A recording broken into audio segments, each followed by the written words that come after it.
আসসালামু আলাইকুম, welcome to my another blog. So আবার চলে আসলাম আপনাদের মাঝে মালদ্বীপের কিছু আপডেট নিয়ে, ভিসার আপডেট নিয়ে। সো অনেকে আমাকে কমেন্ট করে থাকেন যে ভাই মালদ্বীপের ভিসা কবে খুলবে, বা আপনার তো মালদ্বীপে যাওয়ার জন্য পাসপোর্ট জমা দিছি, দালাল আমাদেরকে নিতেছে না, আমাদেরকে ঘুরাইতেছে। তো আসলে ভাই দেখেন, মালদ্বীপের ভিসা সেপ্টেম্বরে খোলার কথা ছিল। তার আগে একটা সমস্যা হয়ে গেছে যে আসলে আমরা বাংলাদেশি লোক একে অপরের চিন্তা করি না, আমরা খালি অনলি নিজেদের স্বার্থের চিন্তাটা করি। আমাদের দ্বারা যদি আরেকজনের উপকার হয় বা আমাদের দ্বারা যে আরেকজনের ক্ষতি হবে, এই জিনিসটা নিয়ে আমরা একদম মাথায় টেনশন নেই না।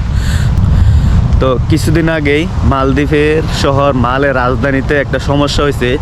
সেই সমস্যাটা হচ্ছে একটা বিড়ালকে নিয়ে। আসলে একটা বিড়াল না, কয়েকটা বিড়ালে, আমি জানি না ঘটনাটা কতটুকু সত্য কতটুকু মিথ্যা, বাট এইটা অনেক ছড়াই গেছে যে মালদ্বীপের ইমিগ্রেশনের পুলিশ, বাংলাদেশি একটা লোক, সে ব্যবসা করে রাজধানীতে, সে বার্গার বিক্রি করে।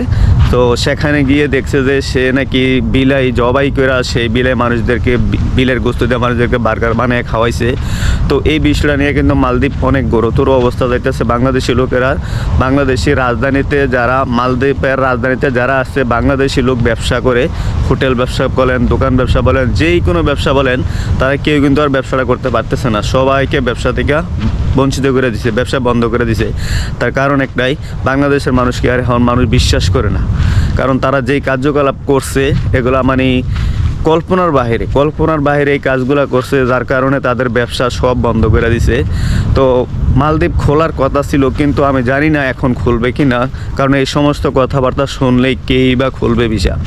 সো যারা এই সমস্ত কাজকাম করেন ভাই, অ্যাটলিস্ট আপনারা নিজেদের কথা না ভেবে, আপনাদের ছাড়া আরও যারা আছে, যারা বিদেশ থাকে, তাদের কথা একটু চিন্তা করতে হবে। আপনারা নিজেদের স্বার্থের চিন্তা করে আপনারা এত বড় ক্ষতি করতে পারেন আরেকজনের। তো এই কাজ একদম ন্যাক্কারজনক কাজ, এগুলা কিছুতেই গ্রহণযোগ্য না কিছুতেই। সো আশা করি ভাই আপনারা এইসব কাজ কামার করবেন না। সো যদি আমার এই ভিডিওটা কোনো বাংলাদেশি লোকেরা রাজধানীতে পেয়ে থাকেন, আর যারা কুকর্মের সাথে জড়িত, খারাপ কাজের সাথে জড়িত, তারা অ্যাটলিস্ট এই খারাপ কাজ থেকে বিরত থাকবেন। আরেকটা বিষয় হচ্ছে যে মালদ্বীপে জানেন আপনারা সবাই যে মালদ্বীপ সর্বোচ্চ $10,000 নেওয়া যায় হাতে করে, কেরিং করে। তো একটা বাংলাদেশি লোক দেশে যাওয়ার সময় উনি প্রায় $80,000 নিয়ে ধরা খাইছে এয়ারপোর্টে ইমিগ্রেশন পুলিশের কাছে। $80,000 নিয়ে ধরা খাইছে। তো এগুলো কিন্তু যুক্তির বাহিরে কাজ। আপনি চাকরি করেন বা আপনি টাকা ইনকাম করেন, আপনি যতটুকু সরকারের নিয়ম অনুযায়ী যতটুকু নেওয়ার দরকার আপনি অতটুকু নেন। আপনি যে পর্যাপ্ত পরিমাণে টাকা নিয়ে ধরা খাইছেন, এখন তো এটা নিয়ে অনেক বিশেষ সমস্যা হইতেছে। তো এই সমস্ত কাজকামের কারণে আমরা বাংলাদেশি লোকেরা কিন্তু কিছু কাজকামের কারণে, কিছু খারাপ কাজকামের লোকের কারণে, আর কিছু খারাপ লোকের কারণে আমরা সবাই কিন্তু মানে সুবিধা থেকে বঞ্চিত হইতেছি।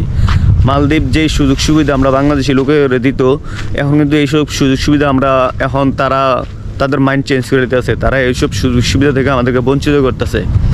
তো একটা কথা আছে যে একে ফাফ করে 10-এ পয়রা মরে। সো সেই হিসাব রয়েছে এখন মালদ্বীপের।